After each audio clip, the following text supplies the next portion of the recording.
Here's a quick tarot reading from the woods for your day. For this reading, you'll choose between the sky, the earth, and the river. I'll pull cards for each and offer an interpretation. Sky, earth, or river. Hi, I'm Brooke. I like to read tarot cards outside in nature where I feel closest to my own intuition. And I offer these readings as inspiration for your intuition in hopes that they describe themes that are moving through the collective and that you can find a way to make meaning of your cards.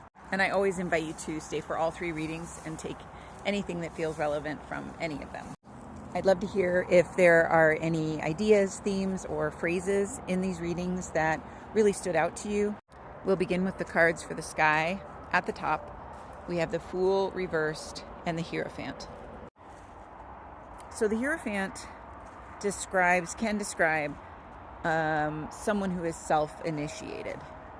It can describe our desire to and learning about the magical arts or whatever sort of spiritual path we are on. The Hierophant is the card that draws us in to that kind of learning and opens us up to our conversation with the mystery. And the reversed Fool is the card of saying no, of setting boundaries, of being like, yeah, I'll sit this one out.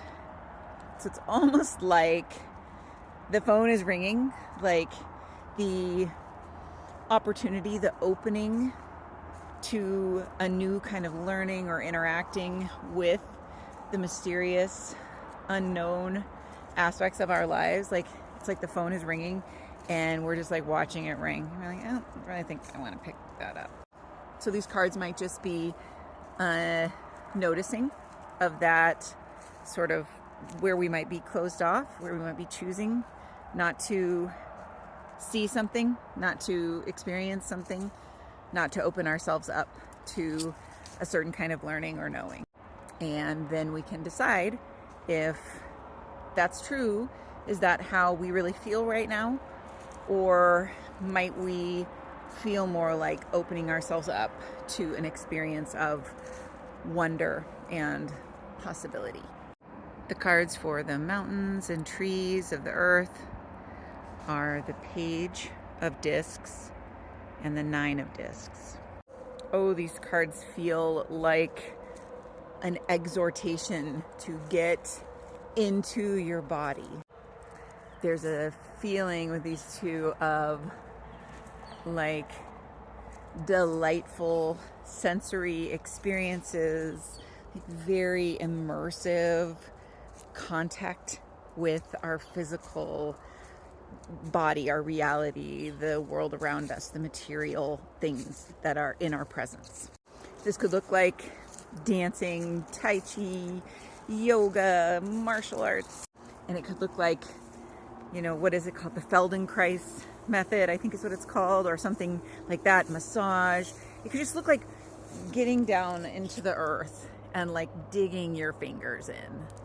With this Page of Discs especially, it feels like there's some maybe really important, meaningful information available to us through a deliberate and even joyful connection with our bodies.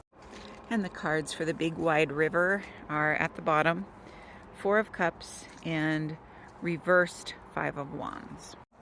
This reading actually feels somewhat similar to the first reading because it feels like there is a message here that there is something really amazing, beautiful, interesting, important in your present environment around you.